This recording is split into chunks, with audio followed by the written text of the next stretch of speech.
हमें राजनीति क्यों पढ़नी चाहिए, हमारे जीवन में राजनीति का क्या महत्व है, जिसलिए हमें राजनीति को समझना और पढ़ना बहुत अच्छे से चाहिए, जिससे कि वो हमारे जीवन की रूपरेखा को बदल सके। तो आइए जानते हैं और समझते हैं राजनीतिक सिद्धांत में हम क्या पढ़ते हैं, किन विषयों के बारे में हम जानते हैं राजनीतिक सिद्धांत में। तो आइए विस्तार से आगे बढ़ते हैं और पढ़ते हैं। यदि हम अपने आसपास देखें तो हमें आंदोलन, विकास और परिवर्तन दिखेगा। क्या क्या दिख रहा है आपको? आंदोलन भी दिख रहा है, आंदोलन दिख रहा है, विकास भी दिख रहा है और परिवर्तन भी दिख रहा है। और ये कौन करा रहा है? इन तीनों घटनाओं का कहीं ना कहीं संबंध राजनीति से है। इन तीनों घटनाओं का आंदोलन भी किसके खिलाफ हो रहा है? सरकार के खिलाफ। विकास भी कौन करा रहा है? सरकार करा रही। और परिवर्तन कौन कर रहा है समाज में? सरकार ही करा रही है। समझ में आई बात? तीनों चीजों के लिए कहीं ना कहीं हमारी सरकारें जिम्मेदार हैं, हम जिम्मेदार हैं। तो इसीलिए हमें राजनीतिक सिद्धांत को जानना और समझना चाहिए, और जिससे कि हमारी दूरदर्शिता बढ़ सके और हम अच्छे से चीजों को समझ सकें। ठीक है, लेकिन अगर हम गहराई से गौर करें तो हमें यह भी दिखेगा कि निश्चित मूल्य और सिद्धांतों ने जनता को प्रोत्साहित किया और नीतियों को निर्देशित किया है। जनता को प्रोत्साहित और नीतियों को निर्देशित किया है। लोकतंत्र, स्वतंत्रता या समानता ऐसे ही आदर्श सिद्धांत हैं। क्या? लोकतंत्र, स्वतंत्रता या समानता ऐसे ही सिद्धांत हैं। देखो ये जो है चीजें, मैंने लोकतंत्र, समानता और स्वतंत्रता, इन तीन शब्दों को बोला है, और ये तीन शब्द बहुत ही ज्यादा महत्वपूर्ण होते हैं। किसमें? राजनीति में। राजनीति का ये आधार है। जिस देश में अगर ये तीन चीजें नहीं है, उस देश में राजनीति नहीं हो रही है, उस देश में राजनीतिक घटनाएं नहीं होती हैं। न वहां आंदोलन होता है, और विकास तो होता है, लेकिन आंदोलन नहीं होता, क्योंकि वहां पर लोगों के पास आजादी नहीं है, लोगों के पास अपनी आवाज को मुखर करने का दम नहीं है। समझ में आई बात?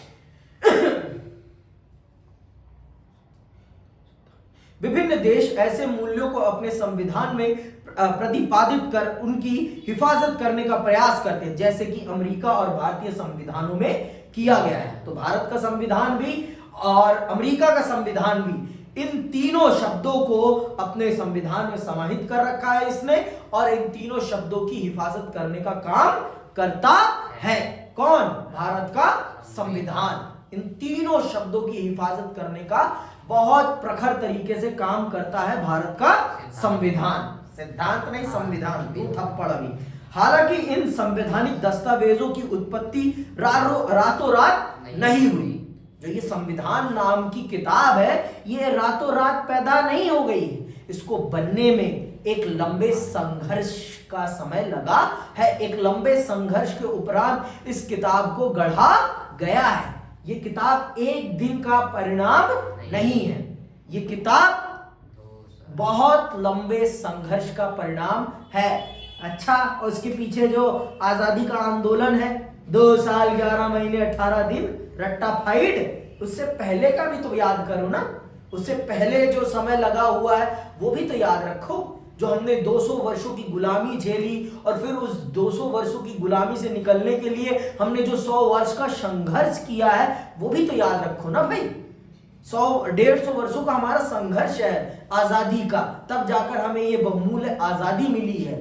समझ में आई बात? तो इस आजादी को बनाए रखना, बचाए रखना हम सबका परम कर्तव्य है। इसीलिए राजनीतिक सिद्धांत पढ़ना और समझना हम सबकी परम प्राथमिकता होनी चाहिए, प्रथम प्राथमिकता होनी चाहिए। हमें राजनीति के बारे में इसीलिए पढ़ना और समझना चाहिए। इसका निर्माण उन विचारों और सिद्धांतों के आधार पर हुआ जिन पर कौटिल्य और अरस्तु से लेकर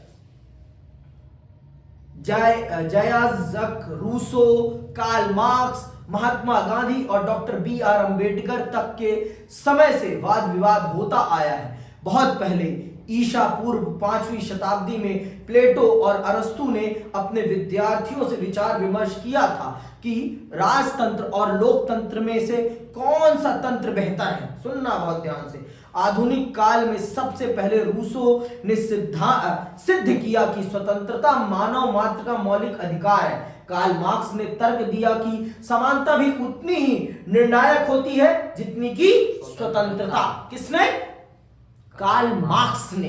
समझ में आई बात? उसने कहा कि जितना महत्वपूर्ण मुद्दा स्वतंत्रता का है व्यक्ति के जीवन के लिए, उतना ही महत्वपूर्ण विषय समानता भी है व्यक्ति के जीवन के लिए। बिना स्वतंत्रता और बिना समानता के समाज आगे नहीं बढ़ सकता। रूसो ने स्वतंत्रता को बताया तो कार्ल मार्क्स ने समानता को महत्व प्रदान किया है। अपने देश में गांधी जी ने अपनी पुस्तक हिंद स्वराज में वास्तविक स्वतंत्रता या स्वराज के अर्थ की विवेचना की। डॉक्टर अंबेडकर ने जोरदार तरीके से तर्क रखा कि अनुसूचित जातियों को अल्पसंख्यक माना जाना चाहिए और उन्हें विशेष संरक्षण मिलना चाहिए। इन विचारों ने भारतीय संविधान की प्रस्तावना में स्वतंत्रता और समानता को प्रतिष्ठित किया। भारतीय संविधान के अधिकार वाले अध्याय में किसी भी रूप में छुआछूत का निषेध किया गया और गांधी के सिद्धांतों को नीति निर्देशक तत्व में शामिल किया गया। आप देखिए भारत के संविधान में आपको डॉक्टर भीमराव अंबेडकर के भी सिद्धांत दिखते हैं और महात्मा गांधी के भी सिद्धांत दिखते हैं। भारत का संविधान अपने समानता के मौलिक अधिकार के अंतर्गत भारत में होने वाले किसी भी प्रकार के छुआछूत को असंवैधानिक करार देता है। भारत में छुआछूत, रंग भेद, किसी भी प्रकार का भेदभाव अमानवीय माना जाता है और अगर कोई ऐसा करता है तो उसे दंड दिया जाता है। उसे क्या दिया जाता है? दंड दिया जाता है। समझ में आई बात? दंड, दंड समझ लो ये बात। उसे दंड दिया जाता है। ये बात बहुत अच्छे से समझ लो। राजनीतिक सिद्धांत उन विचारों और नीतियों को व्यवस्थित रूप में प्रतिबिंबित करता है जिनसे हमारे सामाजिक जीवन, सरकार और संविधान ने आकार ग्रहण किया है। यह स्वतंत्रता, समानता, न्याय, लोकतंत्र और धर्मनिरपेक्षता जैसी अवधारणाओं का अर्थ स्पष्ट करता है। यह कानून का राज, अधिकारों का बंटवारा और न्यायिक पुनर्वालोकन जैसी नीतियों की सार्थकता की जांच करता है। कौन? संविधान आपके लिए, राजनीतिक सिद्धांत आपके लिए इन सब चीजों का काम करता है। समाज में इन सब विषयों पर आपको सोचने के काबिल बनाने का काम करता है राजनीतिक सिद्धांत। कौन कौन से विषयों पर? स्वतंत्रता पर, समानता पर, न्याय पर, लोकतंत्र पर और धर्मनिरपेक्षता जैसी अवधारणाओं का अर्थ स्पष्ट करता है। कौन? राजनीतिक सिद्धांत। राजनीतिक सिद्धांत आपको विवेकशील बनाता है, राजनीति के बारे में सोचने की आपकी काबिलियत को बढ़ाता है। कौन? राजनीतिक सिद्धांत। समझ में आई बात? राजनीतिक सिद्धांत आपके अंदर उस काबिलियत को पैदा करने का काम करता है जिसके माध्यम से आप इतने काबिल बन सके कि आप समाज में होने वाले इन सब विषयों पर अपना विचार अच्छे से रख सके। समझ में आई बात कि अभी भी नहीं आई? पक्का? आगे ये कानून का राज, अधिकारों का बंटवारा और न्यायिक पुनर्वालोकन जैसी नीतियों की सार्थकता की जांच करता है। यह इस काम को विभिन्न विचारकों द्वारा इन अवधारणाओं के बचाव में विकसित युक्तियों की जांच पड़ताल के जरिए करता है। हालांकि रूसो, मार्क्स या गांधी की राजनेता नहीं बन पाए, लेकिन उनके विचारों ने हर जगह पीढ़ी दर पीढ़ी राजनेताओं को प्रभावित किया।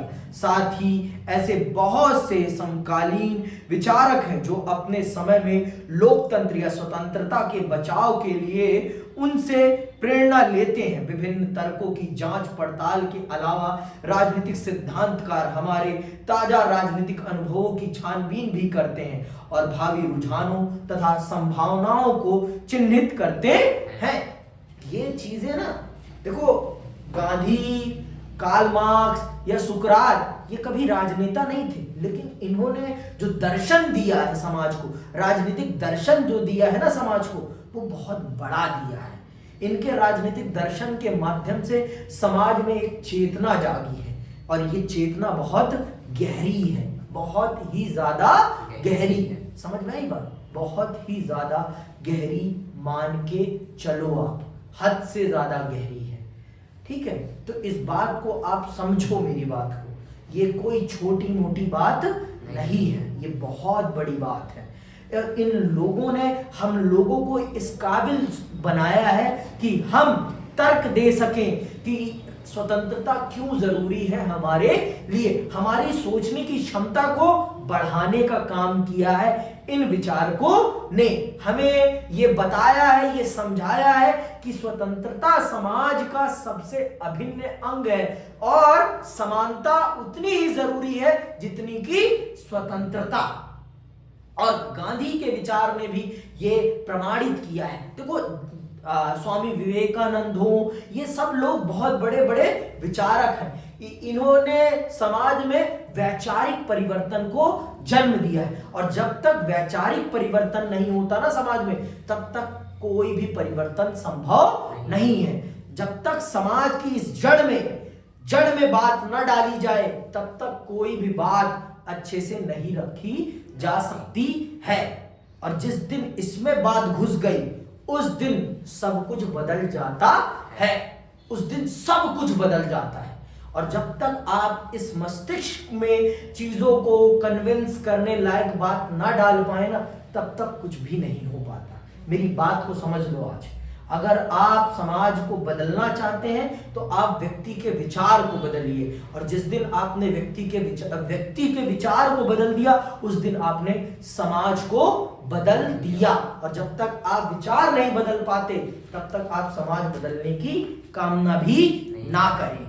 समझ में आई बात? आप व्यक्ति के विचार तभी बदल पाएंगे जब आप के अंदर भी उतनी विचारशीलता होगी।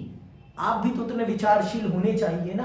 अगर आप ही विचारशील नहीं है तो आप कैसे किसी का विचार बदल पाएंगे? आपके पास क्या होना चाहिए?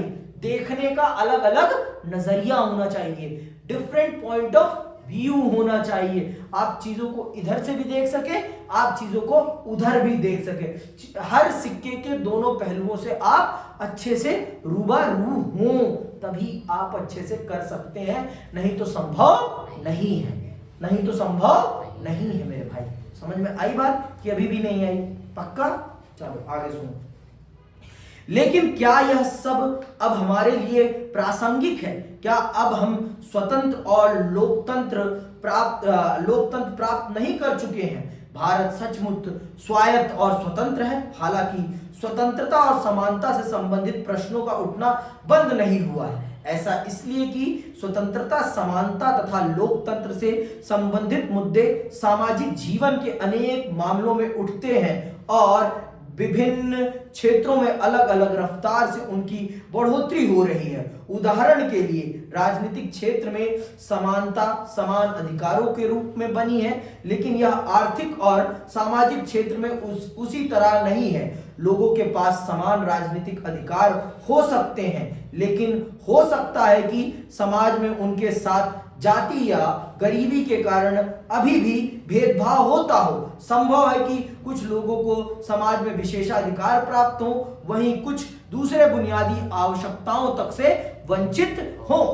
देखो, राजनीतिक तौर पर आपको ये समानताएं मिल चुकी हैं, लेकिन क्या वास्तविक तौर पर, सामाजिक और आर्थिक तौर पर समाज में समानता और स्वतंत्रता आ चुकी है? नहीं आई है। इसीलिए ये आज भी उतना ही प्रासंगिक विषय है जितना कि ये कल था, और ये हमेशा ही रहेगा। समझ में आई बात? ये हमेशा ही रहेगा, ये कभी बदलने वाला नहीं है। ये सदैव ऐसा ही बना रहने वाला है। समझ में आई बात? ये दोनों विषय बहुत ही महत्वपूर्ण हैं। ये दोनों ही विषय बहुत ही ज्यादा महत्वपूर्ण हैं, बहुत ही ज्यादा महत्वपूर्ण। देखो, स्वतंत्रता को सिर्फ आप एक संदर्भ में मत देखो। स्वतंत्रता के कई संदर्भ हैं। स्वतंत्रता का आर्थिक संदर्भ है, सामाजिक संदर्भ है, राजनीतिक संदर्भ है। समझ में आई बात? और समानता का भी यही संदर्भ है, न्याय का भी यही संदर्भ है। संदर्भ अलग अलग है, तो इनका संदर्भ कभी बदलने वाला नहीं है। ये हमेशा समाज में महत्वपूर्ण विषय बनकर रहेंगे। इसीलिए इन विषयों को जानना और समझना, इन पर हमारी विचारशीलता का पैदा होना बहुत जरूरी है हमारे लिए और हमारे समाज के लिए। हमारे लिए और हमारे समाज के लिए बहुत जरूरी चीज हो जाती है। ये समझ में आई बात कि अभी भी नहीं आई है? पक्का मेरे भाई, पक्का ना? ठीक, आगे सुनिए। कुछ लोग अपना मनचाहा लक्ष्य पाने में सक्षम हैं, जबकि कई लोग भविष्य में अच्छा रोजगार पाने के लिए जरूरी स्कूली पढ़ाई में भी असक्षम है। उनके लिए स्वतंत्रता अभी भी दूर का सपना है। अब आप गांव में देख लो और शहर में देख लो, आपको अंतर पता चल जाएगा। आपको बेहतर स्कूल मिल रहा है, वहीं गांव में एक अच्छा बच्चा होगा जिसके अंदर पढ़ने की बहुत इच्छा शक्ति होगी, फिर भी उसे वो सुविधाएं नहीं मिल पा रही हैं जो आपको मिल पा रही हैं। तो बताओ कैसे देश आगे बढ़ता है? हाँ, तो आज भी उसके लिए स्वतंत्रता और समानता दूर की कौड़ी है कि नहीं है? बहुत बड़ी कौड़ी है उसके लिए। आज भी वो अभाव भरा जीवन जी रहा है। आज भी वो अभाव भरा जीवन जी रहा है, और उसके अभाव में कौन है जिम्मेदार? इस देश की सरकार है जिम्मेदार, क्योंकि वो उसे वो मूलभूत सुविधाएं नहीं उपलब्ध करा रही है जिसका वो हकदार है। जिसका वो क्या है? हकदार है। आज भी सरकार उसे वो सुविधाएं मुहैया नहीं करा पा रही जिसका वो वास्तविक तौर पर हकदार है। उसका वो हक है, वो उसे मिलनी ही चाहिए। लेकिन इस देश की सरकार इतनी निकम्मी है कि आज भी गांवों में वो सुविधाएं, वो चीजें उपलब्ध नहीं है। तो ये हम प्रश्न कब कर पाएंगे? जब हमारे अंदर ये चेतना होगी, जब हमारे अंदर क्या होगा? सवाल करने की क्षमता होगी, तभी तो हम ये प्रश्न कर पाएंगे ना। तभी तो हम पूछ पाएंगे ना कि सरकार ये क्यों नहीं कर रहे हैं? आपको इस काम को अंजाम देना चाहिए। ये हमारे लिए बहुत जरूरी है। समझ में आई बात? ये हमारे लिए बहुत जरूरी है। ये हमारे अधिकार की बात है। अगर आप नहीं करेंगे तो हम आपको आपकी कुर्सी से उतार देंगे। ये पूछने के काबिल हम कब रहेंगे? जब हम पढ़ेंगे, जब हम जानेंगे कि ये हमारा अधिकार है। ये हम पर कोई एहसान नहीं कर रहे, ये हमारा अधिकार है। हमें ये चीजें मिलनी ही चाहिए। हमें ये चीजें मिलनी ही चाहिए। और अगर हमें नहीं मिल रही तो ये लोग हमारे साथ छल कर रहे हैं। और ये छल तभी जान पाएंगे ना जब हम राजनीतिक सिद्धांतों से परिचित होंगे। जब तक हम जानेंगे ही नहीं तब तक हम कैसे मांग लेंगे कि ये हमारा हक है? हमें पता तो होना चाहिए ना, ये जो चीज है, ये स्वतंत्रता, समानता, न्याय हमारा हक है। ये हम पर एहसान नहीं कर रहे, ये हमारा हक है, ये हमें मिलनी ही चाहिए। तभी तो हम मांग पाएंगे ना। और जब तक हमें ये पता ही नहीं रहेगा तब तक हम कैसे मांग पाएंगे? मांगने के लिए हमें पता तो होना चाहिए ना कि ये हमारा हक है, ये हमारा हक है। हमें पता तो होना चाहिए ना। और अगर नहीं पता होगा तो हम कैसे मांग पाएंगे इनको? कभी नहीं मांग पाएंगे। समझ में आई बात? आगे सुनिए। दूसरे, हालांकि हमारे संविधान में स्वतंत्रता की गारंटी दी गई है, फिर भी हमें हरदम नई व्याख्याओं का सामना करना पड़ता है। यह एक तरह से खेल खेलने जैसा है। जैसे हम शतरंज या क्रिकेट खेलते हैं तो हम सीखते हैं कि हमारे नियमों की व्याख्या कैसे करनी है। इस प्रक्रिया में हम खेल के ही नए और व्यापक अर्थ खोज निकालते हैं। ठीक इसी प्रकार नई परिस्थितियों के मद्देनजर संविधान में दिए गए मौलिक अधिकारों की निरंतर पुनर्व्याख्या की जा रही है।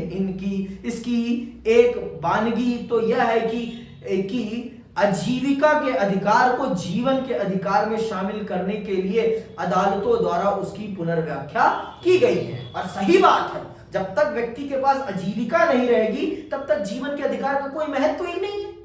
भाई, आप जीवित तभी रह पाओगे ना जब कुछ खाओगे, कमाओगे। बिना खाए और कमाए आप जीवित रह पाओगे? जीवन के अधिकार का कोई महत्व है? कदापि नहीं है, कदापि ही नहीं है ना भाई। अगर आप खाएंगे ही नहीं, कमाएंगे ही नहीं, खाएंगे तब जब कमाएंगे, तो इसीलिए आजीविका का अधिकार हमारा मौलिक अधिकार है और ये सरकार की जिम्मेदारी है कि इस देश के लोगों को रोजगार मुहैया कराए। हम कुछ भीख नहीं मांग रहे हैं सरकार से, हम अपना हक मांग रहे हैं। ये उनकी जिम्मेदारी है कि इस देश के नागरिकों को रोजगार मिलना ही चाहिए।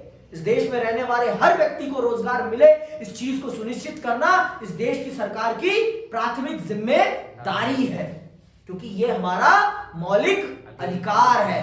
और ये किसने बताया है? हमारे देश के संविधान ने बताया है और हमारे देश की अदालतें इस बात को स्वीकार करती हैं। समझ में आई बात? आगे सुनो। सूचना के अधिकार की गारंटी एक नए कानून द्वारा की गई है। समाज बार बार नई चुनौतियों का सामना करता है, इस क्रम में नई व्याख्याएं पैदा होती हैं। समय के साथ साथ संविधान में दिए गए मौलिक अधिकारों में संशोधन भी हुए हैं और इनका विस्तार भी। यद्यपि न्यायिक व्याख्याएं और सरकारी नीतियां नई समस्याओं का सामना करने के लिए बनाई गई हैं। तीसरे, जैसे जैसे हमारी दुनिया बदल रही है, हम आजादी और आजादी पर संभावित खतरों के नए नए आयामों की खोज कर रहे हैं। उदाहरण के लिए वैश्विक संचार तकनीक दुनिया भर में आदिवासी संस्कृति या जंगल की सुरक्षा के लिए सक्रिय कार्यकर्ताओं का एक दूसरे से तालमेल कराना आसान बना रही है, पर इसने आतंकवादियों और अपराधियों को भी अपना नेटवर्क कायम करने की क्षमता दी है। इसके अलावा भविष्य में इंटरनेट द्वारा व्यापार में बढ़ोतरी तय है। इसका अर्थ है कि वस्तुओं और सेवाओं की खरीद के लिए हम अपने बारे में जो सूचना ऑनलाइन दे उसकी सुरक्षा हो। इसीलिए यूं तो इंटरनेट, अंग्रेजी में इंटरनेट का इस्तेमाल करने वालों को नेटिजन कहा जाता है। सरकारी नियंत्रण नहीं चाहते, लेकिन वे भी व्यक्तिगत सुरक्षा और गोपनीयता बनाए रखने के लिए किसी न किसी प्रकार का नियमन जरूरी मानते हैं। उदाहरण स्वरूप ये प्रश्न उठाए जाते हैं कि इंटरनेट इस्तेमाल करने वालों को कितनी स्वतंत्रता दी जानी चाहिए। क्या आप किसी अजनबी को अवांछनीय ईमेल भेज सकते हैं? क्या आप चैट रूम में अपने उत्पाद का विज्ञापन कर सकते हैं? क्या सरकार आतंकवादियों को सुराग लगाने के लिए किसी के व्यक्तिगत ईमेल में ताक झांक कर सकती है? कितना नियमन न्यायोचित है और किसको नियमन करना चाहिए, सरकार को या कुछ स्वतंत्र निकायों को? राजनीतिक सिद्धांत में इन प्रश्नों के संभावित उत्तरों के सिलसिले में हमारे सीखने के लिए बहुत कुछ है और इसीलिए यह बेहद प्रासंगिक है। समझ में आई बात? देखो, आज के टाइम पर आपकी आजादी को बहुत सारी चीजों से खतरा है। इंटरनेट ने जितना हमारी आजादी को एक्सपेंड किया है, उतना ही हमारी आजादी को कम भी किया है। जितना इसने बढ़ाया है हमारी आजादी को, जितने हमारे साथ नए नए लोगों को, नए नए विषयों को जोड़ा है, उतना ही इसने हमारे जीवन को संकीर्ण भी करा है, छोटा भी बनाया है। आज हम बाहर नहीं जाते, आज हम अपने घर में बैठकर लोगों से बात कर रहे हैं। आज जितना इसने हमें सोशल किया है, उतने ही इसने हमें सोशली कट भी किया है। जहां पहले लोग फिजिकली एक दूसरे से मिलते थे, आज वो मोबाइल के थ्रू मिल रहे हैं, सोशल मीडिया के थ्रू मिल रहे हैं। आज आप देखिए, जो सोशल मीडिया आपको प्रचलित कर रहा है, वही सोशल मीडिया आपको बदनाम भी कर सकता है। दोनों चीजें हैं ना, एक ही इंटरनेट के दो पहलू हैं और इन दोनों पहलुओं पर अंकुश होना चाहिए या नहीं होना चाहिए? किसी ना किसी को तो ये जिम्मेदारी लेनी ही पड़ेगी कि ये इंटरनेट का गलत इस्तेमाल ना हो, गलत इस्तेमाल ना हो। इस चीज की जिम्मेदारी किसी ना किसी को तो लेनी पड़ेगी ना। और वो जिम्मेदारी कौन ले सकता है? सरकार के अलावा कोई और नहीं ले सकता। समझ में आई बात? तो ये हम सबका कर्तव्य है कि हम अपनी सरकारों पर ये दबाव डालें कि वो इन सब चीजों को ध्यान से देखें और देश में होने वाली गलत चीजों पर नियंत्रण रखे। क्योंकि आज इंटरनेट एक्सेस सबके पास है। छोटा सा छोटा बच्चा इंटरनेट को चला रहा है और वो उस पर गलत भी देख सकता है, सही भी देख सकता है। तो इस पर रोक लगाने की जिम्मेदारी किसकी है? सरकार की है। कि लोगों के फोन में क्या दिखे और क्या ना दिखे, ये सुनिश्चित करना किसकी जिम्मेदारी है? सरकार की है। समझ में आई बात? सरकार की है। कैसी चीजें प्रस्तुत हो, इंटरनेट पर, ये जिम्मेदारी हमारी सरकार की है और इस पर कानून बनाना सरकार की जिम्मेदारी है। और हम सबका ये परम कर्तव्य बनता है कि हम अपनी सरकारों से इस विषय पर काम करने के लिए बोलें। और बोल तब पाएंगे जब हम राजनीतिक तौर पर इतना सजग होंगे। जब तक हम इतना सजग नहीं होंगे तब तक हम कैसे बोल पाएंगे? कैसे बोल पाएंगे बताओ? हमें बोलने के लिए पता तो होना चाहिए ना। अगर हमें पता ही नहीं होगा तो हम कैसे बोल पाएंगे? हमारे लिए बोलना संभव हो पाएगा? कदापि संभव नहीं हो पाएगा, कदापि संभव नहीं हो पाएगा। और हमारे लिए संभव तभी हो पाएगा जब हम क्या करें? जब हम इसके काबिल बने, जब हमें पता होगा कि हमें क्या करना है, क्या नहीं करना है। जब तक हमें इन सब चीजों का पता ही नहीं होगा तब तक हम कैसे कर लेंगे भाई? हमें इन सब चीजों के बारे में पता होना बहुत जरूरी है। और अगर नहीं पता होगा तो बहुत दिक्कत आ जाएंगी, बहुत सारी दिक्कत आ जाएंगी। मेरी बात को आप समझिए।